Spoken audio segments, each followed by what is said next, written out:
أعوذ بالله من الشيطان الرجيم بسم الله الرحمن الرحيم السلام عليكم ورحمة الله تعالى وبركاته نوينا التعلم والتعليم والتذكر والتذكير والنفع والانتفاء والإفادة والاستفادة والحث على تمسك بكتاب الله تعالى وبسنة رسول الله صلى الله عليه وسلم والدلالة على الهدى والدعاء إلى الخير ابتغاء وجه الله تعالى ومرضاته وقربه وثوابه سبحانك لا علم لنا إلا ما علمتنا إنك أنت العليم الحكيم يا فتاه يا عليم يا فتاه يا عليم افتح علينا فتحا قريبا برحمتك يا أرحم الراحمين.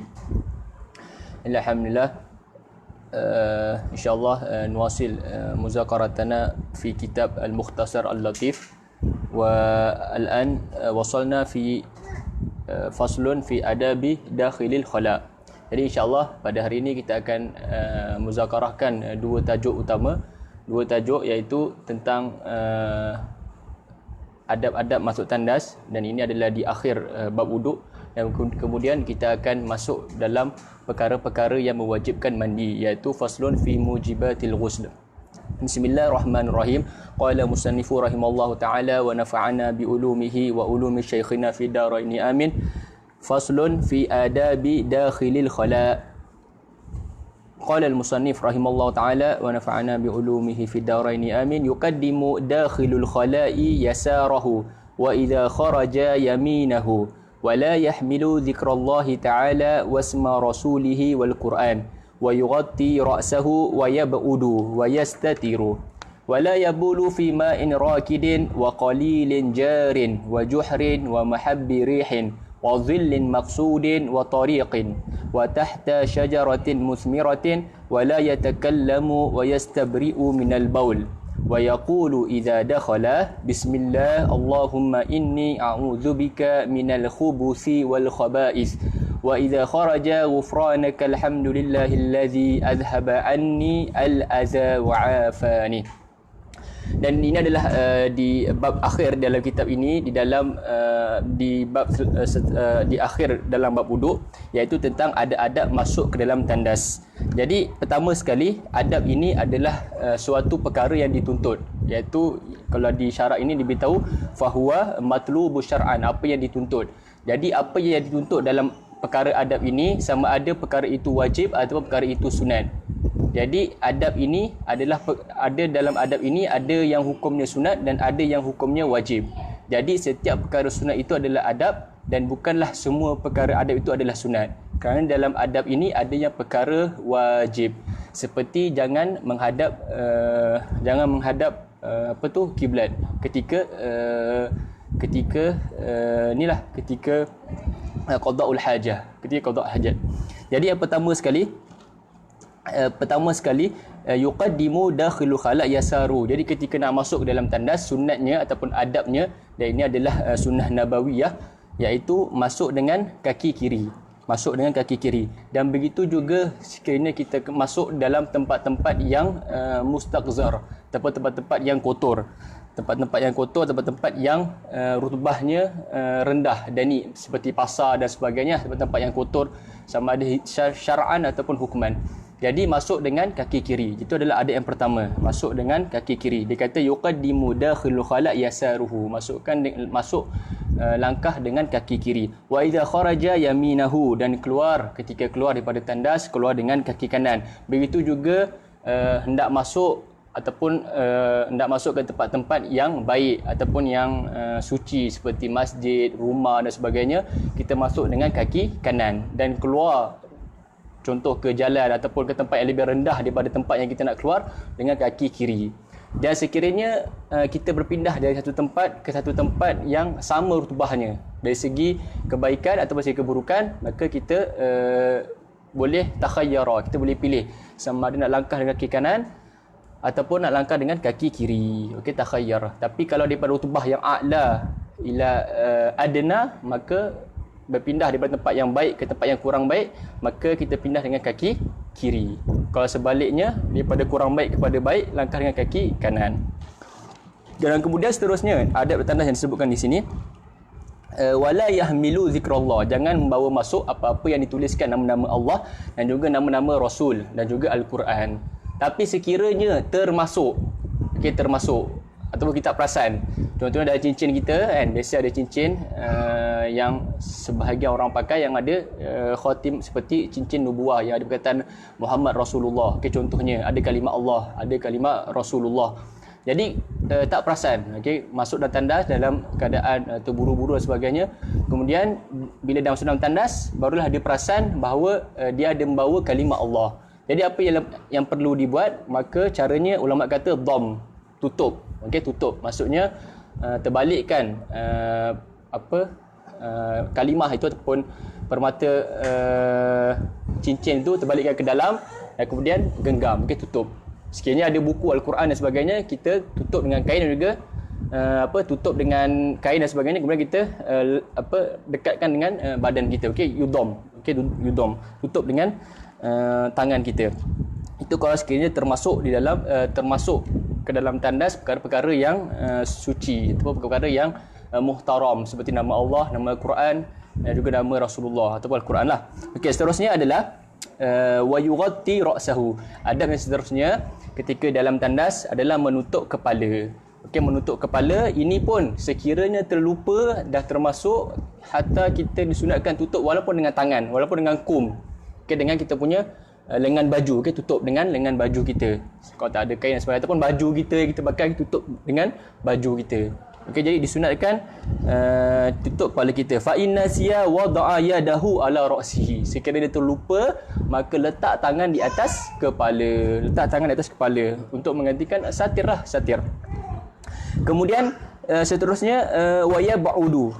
Okey, waya ba'udu wadabitul bu'di alla yasma' minhu saut wala tashummu min uraiha. Jadi mestilah tempat qada hajat kita jauh daripada tempat orang lah. Okey, jadi kalau kita tengok hikmah kenapa rumah-rumah dulu-dulu kan dia punya tanahnya di luar rumah, terpisah daripada bangunan rumah dan agak jauh daripada tempat rumah kita.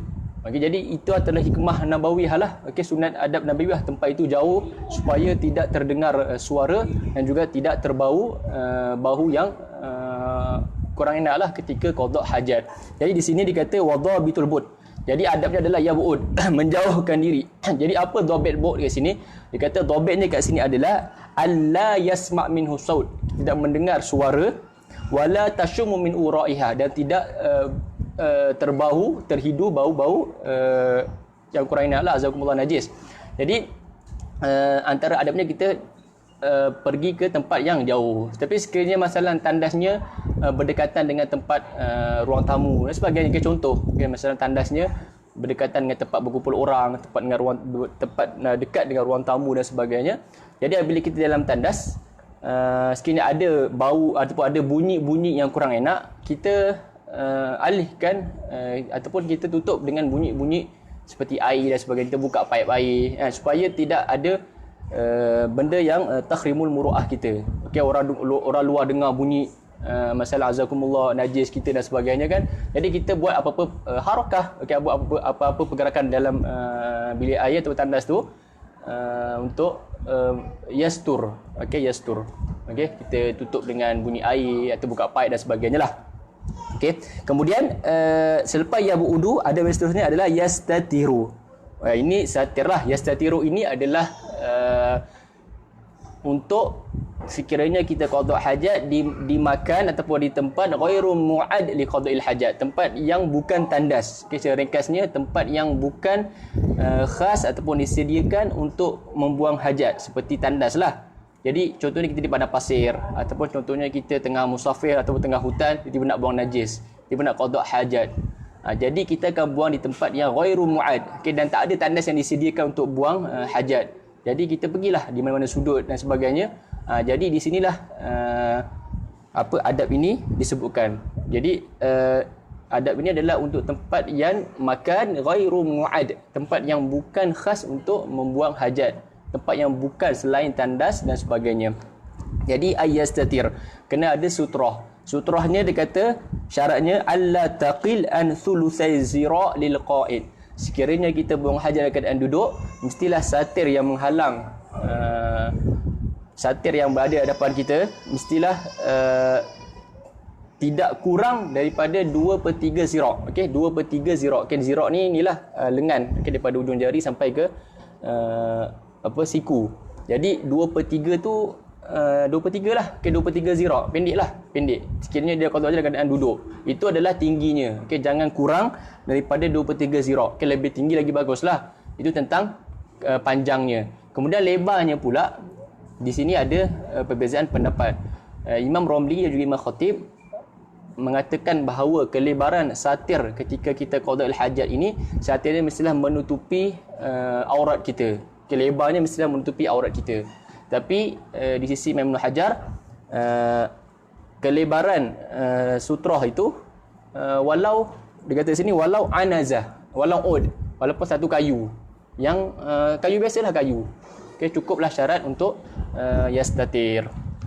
Okey, ini adalah dhabit sutrah di dalam qada'il hajah.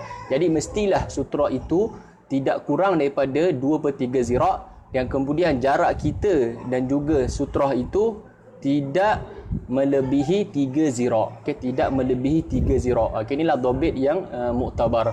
Dan sutrah ini hukumnya adalah untuk sekiranya kita buang hajat di makan ghairu mu'ad, tempat yang bukan tersedia untuk kita qada hajat, tempat selain tandas. Okey, tempat selain tandas. Kemudian seterusnya wala yabul, adab yang seterusnya wala yabul fi ma'in raqidin. Okey, tidak membuang ataupun kencing di ma' raqid. Okey, air yang tidak mengalir. Okey, raqid, tidak bergerak. Haram. Kemudian wa qalilin jarin, air yang mengalir tapi sedikit. Qalilin jarin wa mahabbi rihin, tempat yang berlawanan dengan angin. Betul, kita nak qada hajat kat situ dan kemudian angin itu menghala ke badan kita, menghala ke arah kita. Jadi seolah kita buang najis di tempat berlawanan dengan angin. Okey, tidak disunatkan kerana akan menyebabkan percikan ataupun najis kita akan terkena pada diri kita sendiri. Kemudian seterusnya wa zillin maqsud wa tariq. Okey, zillin, tempat orang bernaung ataupun tempat orang zillah, bayang apa, tempat orang contoh berteduh. Okey, tempat orang berteduh. Tempat orang berteduh sebab kepanasan dan sebagainya. Okey, kita buang najis kat situ. Okey, haram juga. Kemudian tariq, begitu juga dengan jalan orang. Ke jalan orang ramai, maka dilarang kita qada hajat kat situ. Dan kemudian antara yang tak disebutkan adalah jangan menghadap kiblat. Okey, ini pun sama seperti yang saya sebutkan di awal tadi. Masalah menghadap kiblat ini adalah akan jadi haram sekiranya kita buang najis di tempat yang ghairu mu'ad. Contoh di sahra ataupun di hutan dan sebagainya. Kita perlu tahu di mana arah kiblat supaya kita tidak menghadap kiblat ataupun membelakangkan kiblat. Tapi kalau memang ada kita qada hajat di tempat yang memang muad di qada'il hajat, tandas, memang dah disediakan tempat itu untuk membuang untuk qada'il hajat, untuk kencing dan sebagainya, maka di situ tidak menjadi hukum haram. Bahkan kalau kita menghadap kiblat ataupun tempat itu memang dibina menghadap kiblat, maka hukumnya tidak menjadi haram ataupun makruh. Cuma ulama kata khilaful afdal. Jadi sebolehnya sekiranya kita mampu untuk memusingkan badan kita berlawanan dengan arah kiblat, maka itulah yang terbaik. Kemudian seterusnya adalah dilarang kita qada'il hajat tahta syajarah. Okey, di bawah pokok musmirah, pokok yang berbuah. Kemudian wala yatakallam, jangan bercakap-cakap ketika sedang qada'il hajat, kecuali ketika darurat ataupun nampak suatu perkara yang perlu kita tegur ataupun yang perlu kita tambih, maka di situ boleh kita bercakap. Kemudian seterusnya wa yastabri minal baul. Okey, yastabri lah. Okey, yastabri ni sunat, dan istibra' ini ataupun cara kita membuanglah baki najis dalam kemaluan kita. Jadi ada beberapa cara istibra'. Dan kemudian setiap cara ini mungkin berbeza dengan orang lain. Ada yang mungkin istibraknya dengan berdeham.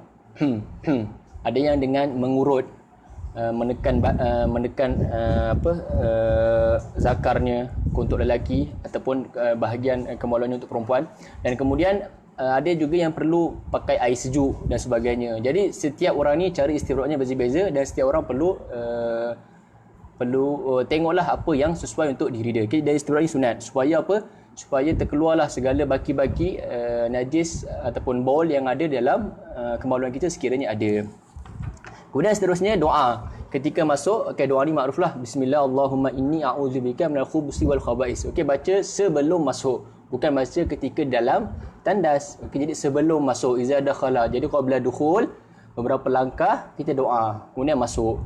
Kemudian doa keluar juga, baca selepas keluar. Okey, setelah keluar baca ghufranaka alhamdulillahillazi asaba anni al-aza wa afani. Kan ni doa dan juga ketika keluar dalam tandas. Jadi ada dalam tandas ini bukanlah untuk sekiranya kita bertujuan untuk membuang hajat. Sekiranya hatta walaupun kita masuk ke dalam tandas untuk mengambil sesuatu, contoh ada barang tertinggal, jadi adab-adab ini pun perlu kita tatbikkan. Contohnya dalam tandas kita tinggal barang sebagainya, jadi masuk ke kiri dengan adab, baca doa, tutup kepala, pakai selipar ataupun alas kaki dan sebagainya. Ataupun contohnya tempat itu memang dah kita asingkan sebagai, ataupun kita dah klasifikasikan sebagai tandas. Jadi walaupun contoh kita nak pasang lampu ke, jadi adab-adab tandas pun terpakai di situ. Jadi masuk pun dengan kita tatbikkan adab yang kita belajar. Okey, masuk kaki kiri, pakai penutup kepala dan sebagainya. Jangan berkata-kata ketika darurat. Jangan berkata-kata dalam tandas kecuali dengan darurat. Jadi ini dah beberapa adab tandas yang penting. Adab ini kita cuba tatbikkan dan cuba kita sampaikan. Dan kemudian kita masuk faslun yang baru iaitu faslun fi mujibatil ghusli, perkara-perkara yang mewajibkan mandi ataupun yang kita panggil mandi wajib. Jadi kita telah masuk kepada maqasid yang min maqasid as-saniyah, min maqasid ataupun maksud yang kedua daripada maqasid taharah. Jadi kita telah selesai maqasid yang pertama ataupun maksud yang pertama iaitu al-wudu, dan ini adalah maksud yang kedua ataupun minal maqasid at-taharah iaitu al-ghuslu. Jadi yang pertama ini adalah perkara-perkara yang mewajibkan mandi. Faslun fi mujibatil ghusli. Saya baca dulu matanya. Bismillahirrahmanirrahim. Qala musannif rahimallahu taala wa nafa'ana bi ulumihi fid daraini amin. Wa yajibul ghuslu min khamsati asya' min ilaji hashafati fil farji wa min khurujil mani wa min al haidi wan nifasi wal wiladah. Jadi perkara yang mewajibkan mandi. Jadi dalam pertama ataupun maksud yang pertama dalam maqasid at-taharah iaitu al-ghuslu, kita akan belajar tentang perkara-perkara yang mewajibkan mandi. Kemudian yang kedua nanti barulah masuk furudul ghusl, iaitu rukun-rukun mandi. Okay, beza dengan wudu, yang pertama kita belajar dulu rukun wudu, kemudian boleh kita belajar sebab-sebab terbatalnya wudu. Tapi yang ni kita terbalik. Jadi mujib. Okey, mujibat itu adalah jamak daripada perkataan mujib. Okey, bikasri jim, mujib. Okey, bukan mujab. Kalau mujab itu adalah furud ataupun fardu ataupun rukun. Ini adalah mujib. Okey, mujib. Maksud mujib adalah sebab. Okey, sebab yang mewajibkan kita untuk melakukan sesuatu. Okey, mujib, perkara yang mewajibkan ataupun sebab-sebab untuk kita mandi. Untuk kita wajib mandi. Mujibat itu adalah daripada perkataan jamak daripada mujib. Kemudian al-ghuslu. Al-ghuslu ini pula dari segi bahasa, okay, kita masukkan dulu takrif al-ghuslu. Okay, mandi. Al-ghuslu ataupun mandi dari segi bahasa adalah sayalan. Dari segi lughah maknanya as-sayalan. Okay, mengalirkan al-ma' ala syai', apa-apalah dari segi lughah. Dari segi lughah maknanya mengalirkan air ke atas sesuatu, baju, badan, kereta, apa-apa, segala-galanya mutlak. Tapi maknanya segi syar'an sayalanul ma' ala jami'il badan biniyatil makhsusah. Tapi al-ghuslu dari segi syarak adalah mengalirkan air ke seluruh tubuh badan dengan niat-niat tertentu. Sayalanul ma' ala jami'il badan biniyatin makhsusah. Dan kemudian al-ghuslu ini bidham indal fuqaha, dibariskan depan, sebutnya ghusl. Sebenarnya ada beza al-ghuslu dengan al-ghislu dengan al-ghaslu. Jadi al-ghuslu itu mandi. Idza udhifa ila sabab. Kalau al-ghislu jadi bil kasri, al-ghislu itu adalah ismun apa yang yudhaf ilal ma' min nahwi sabun. Apa yang dicampurkan dengan air seperti sabun, shampoo dan sebagainya, jadi air itu dipanggil al-ghuslu.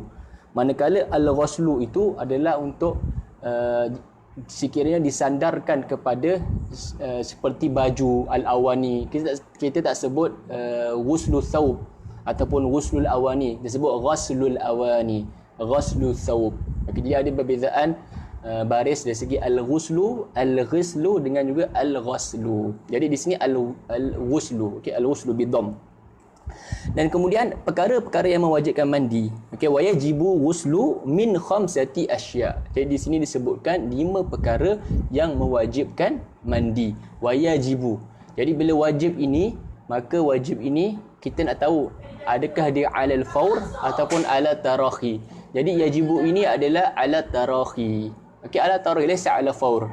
Dia akan jadi ala faur sekiranya dhiqal waqt. Sekiranya masa sempit. Masanya cukup untuk mandi dan juga untuk melakukan fardu solat sebagai contohnya. Jadi di situ hukum mandi ketika itu wajib. Tapi sekiranya waktunya muwassa', wajib muwassa', maka hukumnya ala tarahi laysa ala faur. Okey, jadi di situ adalah makna yajibu. Jadi yajibu ai ala tarahi.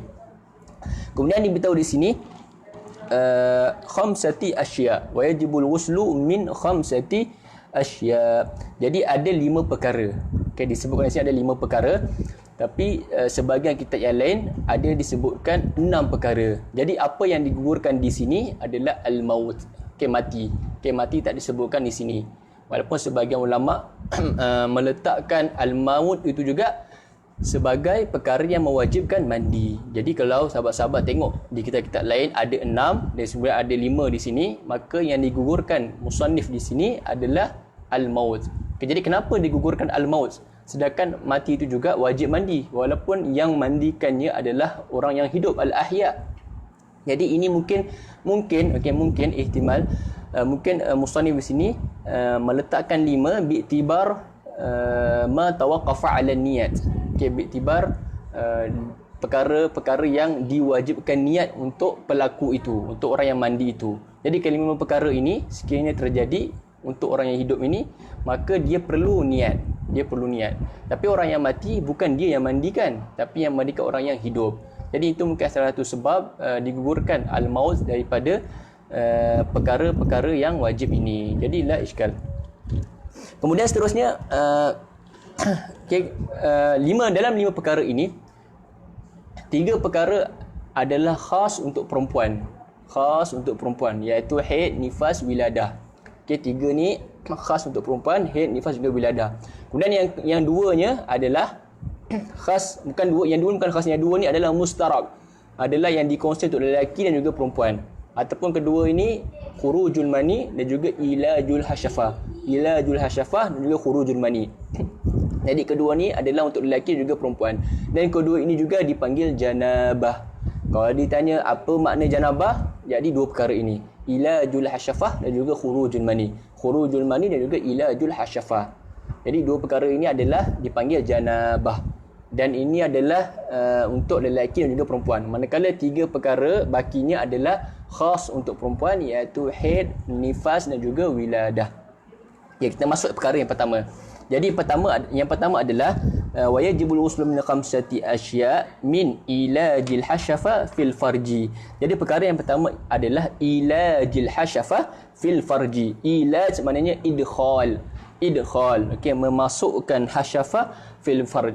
Jadi bila dia masuk idkhal, memasukkan, bukanlah mesti disyaratkan orang itu memasukkan. Tak. Jadi yang dimasukkan adalah dukhul. Sekiranya hasyafa itu termasuk dalam faraj, maka kedua-dua untuk wati' dan juga mautu', kedua-duanya diwajibkan mandi kerana terhasilnya idkhal ataupun watu'u itulah. Okey, watu'u. Sama ada ilaj itu dia memasukkan itu secara terpaksa ataupun secara tak sengaja ataupun apa-apa saja, walaupun dengan satir dan sebagainya. Jadi la ibrah. Jadi sekiranya syafah itu masuk dalam faraj, maka wajib mandi. Dan faraj itu juga sama ada kubul, sama ada dubur, adami ataupun hayawan, bahimah. Okey, azakumullah. Kita tak bercerita tentang hukum, tapi kita surahkan tentang masuk idkhal hasyafah fil faraj. Makna faraj ini umum, sama ada faraj itu kubur ataupun dubur, sama ada lelaki ataupun perempuan. Jadi kalau masukkan hasyafah dalam dubur atau walaupun dubur lelaki, okey, sama Allah, walaupun hukumnya haram, tapi kedua-duanya dari segi perkara yang mandi, diwajibkan mandi, keduanya wajib mandi. Jadi makna idkhal hasyafah ni apa-apa faraj, apa-apa lubang, sama ada bahaim, okey, bahimah. Okey, ulama kata hatta law samakah, hatta law samakah. Tapi tab'anlah kita tahulah bahawa binatang tak wajib mandi sebab dia gharu mukallaf, yang wajib mandi al-wati' lah, lelaki itu. Okey. Jadi itu adalah maksud idkhal hasyafah. Jadi makna hasyafah itu kita fahamlah kan, makna hasyafah itu adalah apa yang daging yang dipotong selepas khitan, okey, selepas kita sunatkanlah, okey, ataupun kita panggil istilahnya itulah, okey. Jadi mestilah masuk hasyafah, kesuruhan hasyafah ke dalam faraj, ke dalam faraj. Kemudian walau biduni inzal, walaupun tanpa inzal. Jadi tuan-tuan ataupun sahabat-sahabat kena faham, walaupun ilaj hasyafah, walaupun tak keluar mani, maka ilaj itu sendiri, idkhal itu sendiri adalah perkara yang diwajibkan mandi. Jadi setengah pelajar dia kadang-kadang tidak boleh bezakan perkara mujib yang pertama dan juga yang kedua, antara ilaj hasyafah dan juga khurujul mani. Seolah kedua-duanya ni talazum. Bila dia ilaj hasyafah mesti khurujul mani. Okey. Jadi dua-dua perkara ini laisa min bab talazum. Jadi kedua-dua ini bainahuma umum wa khusus wajhi. Umum wa khusus wajhi. Jadi tak semestinya ilaj hasyafah khurujul mani. Ilaj itu sendiri ataupun watak itu sendiri adalah perkara yang mewajibkan mandi walaupun tak keluar mani, walaupun dengan waqi, dengan satir di hasyafahnya. Okey, mujarrad hasyafah termasuk kulluhu, okey, hasyafah idkhalu hasyafati kulliha ke dalam faraj, maka automatik terus kedua-duanya wajib mandi. Kemudian ini adalah untuk az-zakar, untuk lelaki lah hasyafah. Dan kemudian masalah khunsa ini, okey, sebutlah sikit masalah khunsa. Jadi khunsa yang disebutkan dalam kitab fuqaha ini, bila tuan-tuan ataupun sahabat-sahabat dengar perkataan khunsa, jadi khunsa ini adalah khunsa muskil.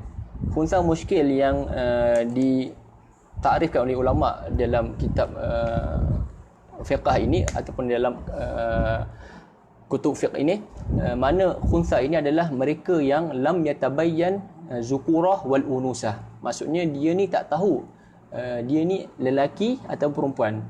Ini mungkin perkara ini dan khunsa muskil ni sebagian ulama dan anda pernah dengar Mufti Mesir sendiri beritahu perkara khunsa muskil ini pada zaman sekarang ini asbaha nadiran, nadir jiddan. Kerana apa? Kerana kemajuan teknologi dan juga kemajuan kedoktoran dan sebagainya, kita boleh mengenal pasti seseorang itu dia ni lelaki atau perempuan. Jadi khunsa muskil yang disebutkan dalam kitab ini adalah mereka yang ada dua alat dan kemudian kita tidak mengenal pasti apa dia ni punya jantina, lelaki atau perempuan.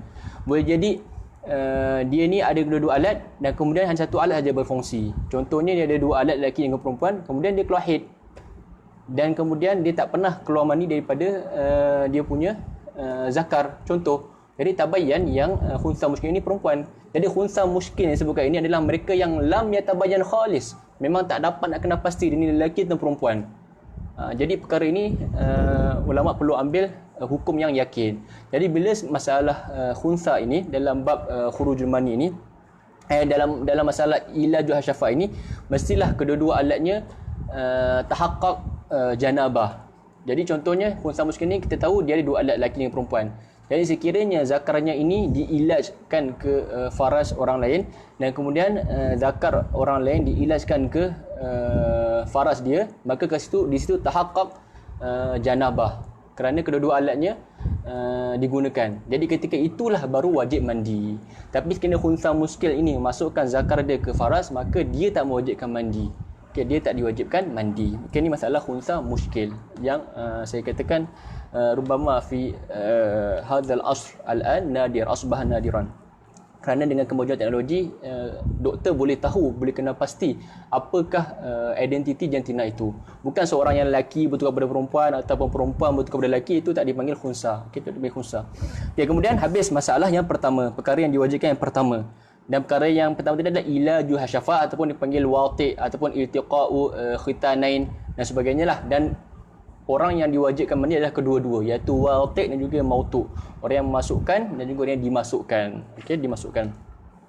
Kemudian perkara yang kedua yang mewajibkan mandi, okey, dan dipanggil janabah. Okey, saya dah beritahu tadi janabah itu adalah melibatkan dua perkara, iaitu khurujul mani dan juga idkhalul hasyafah. Okey, idkhalul hasyafah dan juga khurujul mani. Kedua-dua ini adalah asbabil janabah ataupun dipanggil sebagai janabah, orang yang junub. Kemudian perkara yang kedua yang mewajibkan mandi iaitu dalam perkara janabah iaitu khurujul mani. Wa min khurujil mani, iaitu keluarnya air mani.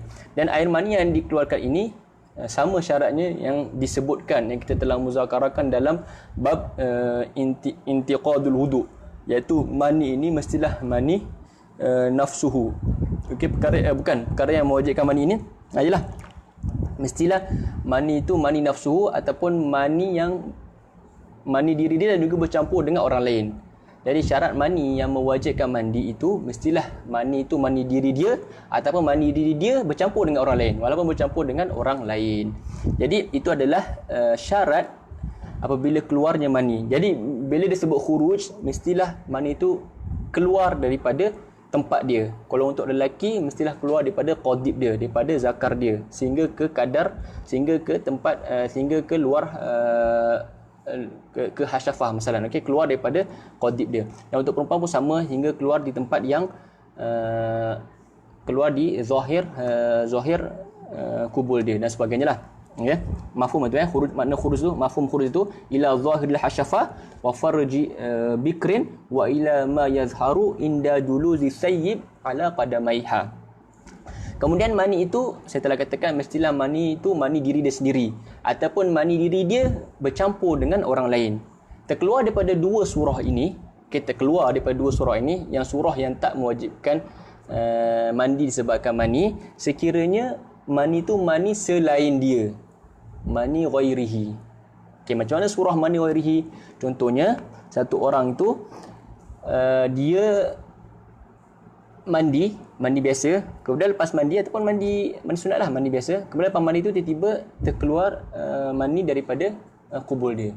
Kemudian dia perempuan tu tastaghrib, di fin dah, okay, daripada mana mani tu keluar, kerana ketika suami dia mendatangi dia tidak lam tuqdi syahwatuha. Okay, dia tidak taqdi syahwat dia. Jadi ketika itu tabayyana mani itu adalah mani lelaki dia, bukan mani dia. Sebabnya ketika dia dalam hal suami dia mendatangi dia tidak ada lam tuqdi syahwat dia. Jadi ketika itu tabayyan mani itu adalah mani suami dia. Jadi ketika itu dia tidak perlu ulang mandi semula, kerana mani yang diwajibkan mandi mestilah mani diri dia ataupun mani diri dia bercampur dengan orang lain. Okay, ini surah yang terkeluar daripada surah yang syarat yang asal, iaitu mani. Kemudian jadi antara contoh lain yang terkeluar daripada surah itu, seseorang yang saghirah, memang tidak ada syahwat aslan, ataupun naimah ataupun mukrahah. Jadi dhabit taqdi syahwat ni mestilah dia balighah mukhtarah mustaiqizah. Balighah mukhtarah mustaiqizah. Tapi sekiranya tiga syarat ni tak ada, jadi dia lam taqdi syahwat. Bila lam taqdi syahwat, maka mani yang keluar tu adalah mani orang lain. Tahaqqaq mani itu adalah mani orang lain, ataupun zon mani itu adalah mani orang lain, dan kemudian dia tidak perlu ulang mandi dia semula, tak diwajibkan mandi. Kerana mani yang diwajibkan mandi mestilah mani diri dia ataupun mani diri dia dan bercampur dengan orang lain. Kemudian seterusnya dia beritahu kat sini alamat mani. Alamat mani. Jadi antara alamat mani ini ada 3 alamat yang ulama beritahu. Dan warna itu tidak termasuk dalam alamat muktabarah. Hatta mani itu, hatta yang keluar itu mani bilauni dam, kala ibrah bilaun. Jadi antara 3 alamat mani yang muktabarah yang ulama sebut adalah yang pertama, talazzuz bi khurujihi. Ketika keluar tu dia keluar dengan keadaan bersyahwat, talazzuz. Okey, talazzuz. Kemudian yang kedua tadafuq. Okey, keluar dengan tadafuq, daf'ah. Dia keluar dengan terpancut-pancut. Kemudian yang ketiga adalah raihah. Okey, bau dia lah. Okey, bau dia makruf lah, seperti bau tepung dan sebagainya lah. Jadi 3 alamat ni lah yang muktabarah dalam alamatul mani, iaitu talazzuz, tadafuq dan juga raihah. Jadi laun itu ghairun mu'tabara. Dan kemudian sekiranya seseorang itu syak, dia ni yang keluar ni mani ke ataupun mazi. Sekarang ni dalam apa yang keluar dalam tubuh kita, imma dia mani, imma dia mazi, imma dia wadi. Dan hukum yang wajib mandi hanyalah mani saja, bisyurutiha atau bisyurutihi. Dan selain daripada itu, baul, mazi dan juga wadi ini dia adalah seperti hukum baul. Okay, mani, mazi dan juga wadi ini seperti hukum baul. Kalau kena pada pakaian, wajib kita izalah dia, bersihkan, dan kemudian sekiranya kita hendak solat, kita perlu berwuduk semula. Kan dia hukum seperti hukum baul. Dan mazi ini dia lebih kurang sama dengan mani. Cuma berbeza dari segi dia pun keluar ketika sauran syahwat, tapi warna dia membezakan, ataupun jenis air itu beza dengan air mani, kepekatan dia sebagainya. Tapi kemudian wadi juga, air yang ketiga wadi, ma abyad sakhin qadir, air yang jernih, dan biasanya keluar selepas baul ataupun keluar selepas kita mengangkat barang yang berat. Dan kemudian mazi tidak, dan kemudian mazi ni pula dia tidak ada tadafuk seperti mani. Dan sekiranya jadi surah tadi macam mana? Kalau dia syak, okey, kalau dia syak sama ada yang keluar daripada diri dia mani ataupun mazi, maka dia takhayyar, dia boleh pilih sama ada nak ambil hukum mani dan dia wajib mandi, dan kemudian tempat yang terkena mani itu tidak perlu dibersihkan sebabnya mani itu tahir. Dan kemudian sama ada dia nak jadikan mani ataupun jadikan mazi. Menjadikan mazi, maka dia perlu bersihkan sikit air mazi yang terkena pakaian dia, dan kemudian dia perlu berwudu. Sekiranya dia syak lah, sekiranya dia syak. Tetapi sekiranya dia syak di firas dia, masalah di firash ataupun tempat tidur dia ataupun pakaian dia ada air, sama ada air mani ataupun wazi, dia syak. Tapi ketika keadaan dia syak itu, pakaian ataupun tempat tidur yang dia tidur itu adalah dia seorang saja yang duduk di situ, maka di situ seperti hukum keluar mani diri dia. Jadi di situ dia wajib mandi dan tidak boleh takhayyar. Tapi sekiranya dia syak dan kemudian tempat itu atau pakaian itu dikongsi oleh dua orang dan bukan dia seorang, maka di situ dia boleh takhayyar. Dan yang paling ihtiyat, yang paling ahwat, yang paling berjaga-jaga adalah dia ambil kedua-dua hukum. Dia ambil hukum mani dan juga ambil hukum mazi. Ambil hukum mani maksudnya apa? Dia wajib mandi. Ambil hukum mazi maksudnya apa? Maksudnya dia bersihkan pakaian dia ataupun pakaian dia ataupun tempat tidur dia daripada najis. Jadi ihtiyatannya dia ambil kedua-dua hukum sekiranya dia syak. Itu yang paling aula, yang paling afdal. Seterusnya, okey, alamat mani pun dah, masalah syak pun dah. Okey, seterusnya adalah seterusnya adalah perkara yang ketiga dalam tertib ini. 1 dengan 2 tadi adalah perkara yang mustarak antara lelaki dan juga perempuan dan dipanggil sebagai janabah. Okey, dipanggil sebagai janabah. Jadi bila disebut janabah adalah khurujul mani dan juga ilajul hasyafah ataupun idkhalul hasyafah ataupun jima' juga khurujul mani. Khurujul mani juga jima', bainahuma umum wa khusus wajhi. Okey, kama zakartu lakum. Kemudian perkara yang ketiga adalah haid. Okey, haid ni makruflah dam jibillah yakhruju min aqsal mar'ah ala sabil sihah. Jadi darah yang keluar daripada rahim perempuan ala sabil sihah. Ini adalah dam jibillah, dam semula jadi, dam fitrah yang Allah Subhanahu Wa Taala cipta untuk perempuan. Dan waktu imkan khurujul haid ni untuk perempuan ketika dia umur 9 tahun. Umur 9 tahun takribiah. Dan haid nanti kita akan masuk dalam bab haid khas dalam bab haid. Jadi bila keluarnya haid, habisnya tempoh haid, inqita'nya, tuhurnya ataupun naqa'nya haid, habis tempoh haid, maka dia wajib mandi. Dan kita tahu aqallul haid 24 sa'ah dan aktsarul haid 15 hari. Sekiranya lebih daripada 15 hari, maka dia adalah istihadah. Kemudian seterusnya adalah perkara yang keempat adalah nifas. Dan ini juga 3, 4, 5 ini adalah perkara yang khas untuk mar'ah, perkara yang khusus untuk perempuan. Yang ketiga tadi haid, kemudian yang keempat nifas. Nifas ni adalah darah yang keluar selepas wiladah. Jadi darah itu disyaratkan mestilah keluar selepas wiladah dan sebelum 15 hari. Sebelum 15 hari.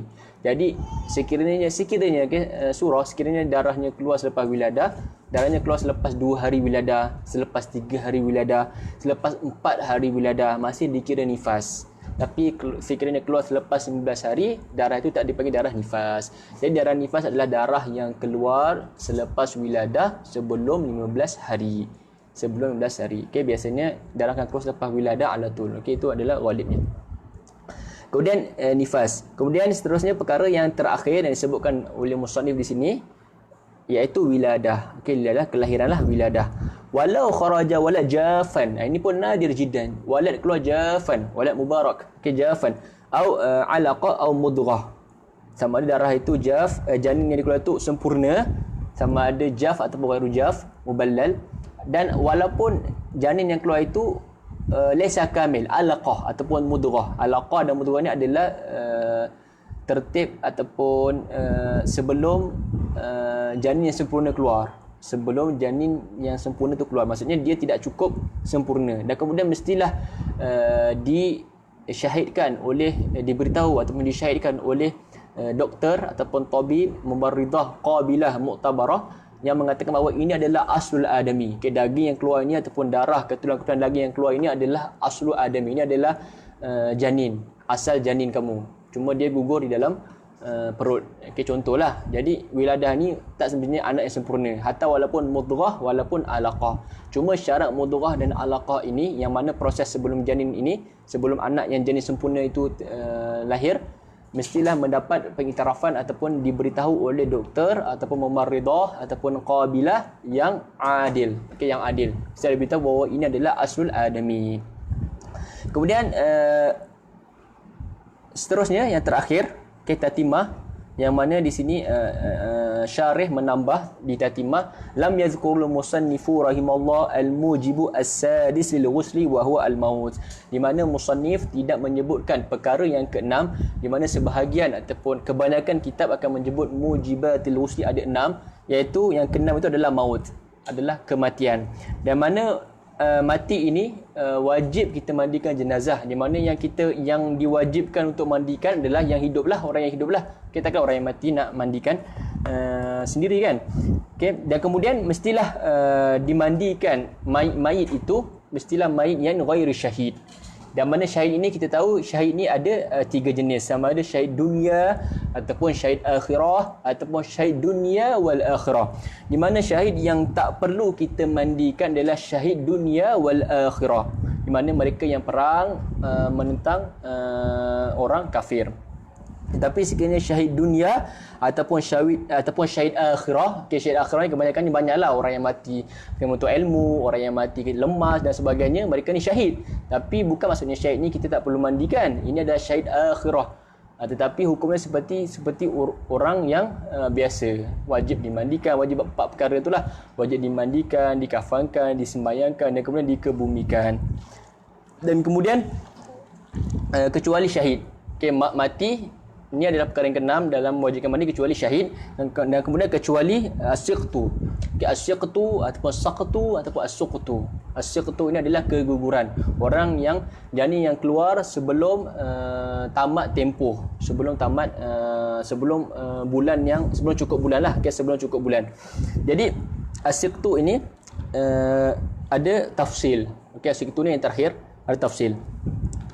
As-siqtu ni pertama sekali kita akan tengok sama ada zaharat amaratul haya ataupun lam tazhar amaratul haya. Okay, as-siqtu ini maknanya janin ataupun anak yang keluar sebelum cukup bulan. Jadi kita akan tengok dulu adakah dia ada amaratul haya ataupun lam tazhar amaratul haya. Okey, apa makna amaratul haya? Makna amaratul haya ini dia ada tanda-tanda kehidupan. Contohnya budak itu bergerak, menangis, kemudian mati. Nampak tangan, kaki dan sebagainya lah. Okay, nampak rupanya tu ada. Amaratul haya ni ada.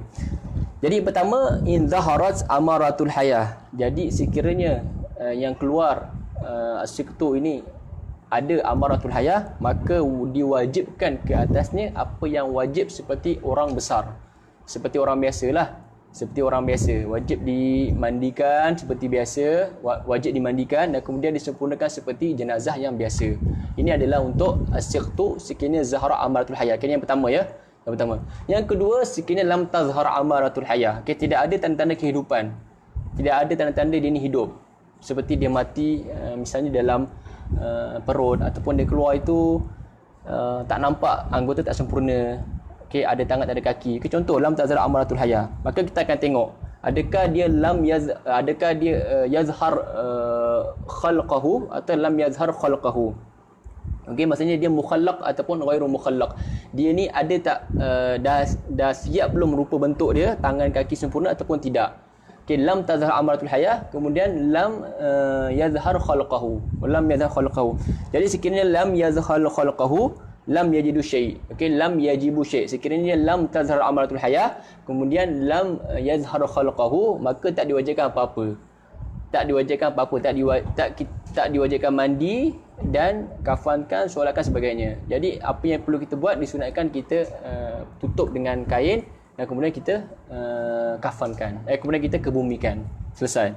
Tetapi sekiranya lam tazhar amaratul hayah, okey, budak itu keluar tak nangis, tak ada apa, tak ada amaratul hayah, kemudian mukhallaq, okey, yazhar khalqahu, ada tangan, ada kaki, ada muka, ada rupa dan sebagainya. Kemudian di sini ada khilaf antara Ibn Hajar dan juga Imam Romli. Jadi sekiranya indah Ibn Hajar, maka diwajibkan mandi, kafan dan kebumikan dan tidak ada solat. Okey, diwajibkan mandi, kafan dan kebumikan dan tidak diwajibkan solat. Tapi indah Imam Romli, dia ada pecahan lagi, sekiranya kharaja sebelum 6 bulan ataupun kharaja ba'da sita ashhur. Sekiranya kharaja qabla sita ashhur, wajaba kullu syai' ma'ada solah. Seperti Imam Ibn Hajar. Tapi sekiranya keluar selepas 6 bulan, hukumnya seperti hukum orang besar, maka wajib 4 perkara itu. Jadi inilah ikhtisar masalah as-siqtu. Masalah as-siqtu iaitu masalah orang janin yang keluar sebelum cukup tempoh. Jadi saya ulang ringkasnya masalah as-siqtu ini. Okey, masalah as-siqtu ni sahabat-sahabat boleh tengok di tafsir dalam bab jenazah. Jadi as-siqtu ini saya ringkasnya, saya ulang sekali lagi sebelum saya habiskan muzakarah kita. Jadi as-siqtu ini atau keguguran ini memula dia bagi kepada dua, sama ada zahra amaratul hayah ataupun lam tazhar amaratul hayah. Sekiranya zahra amaratul hayah, maksudnya ada tanda-tanda kehidupan, bersuara dan sebagainya, kemudian mati, maka dia wajib seperti jenazah biasa, wajib dimandikan dan kesemua empat pengurusan jenazah, semayangkan, kafarkan dan sebagainya. Okay, kemudian bahagian yang kedua, ilam tazhar amaratul hayah. Okay, tidak ada amarat hayah, tidak ada tanda-tanda kehidupan. Kemudian kita akan tengok tafsirnya kepada dua, sama ada dia ini yazhar khalqahu ataupun lam yazhar khalqahu. Sekiranya dia yazhar khalqahu, okay, ada rupa bentuk dia, ada tangan, ada kaki dan sebagainya, maka Imam Ibn Hajar mengatakan bahawa as-siqtu ini wajib dimandikan, wajib dikafankan dan wajib dikebumikan, tetapi tidak boleh disembayangkan. Tidak boleh disembayangkan. Tapi di sisi Imam Romli, dia tafsir lagi, dia tengok as-siqtu ini sebelum 6 bulan ataupun selepas 6 bulan.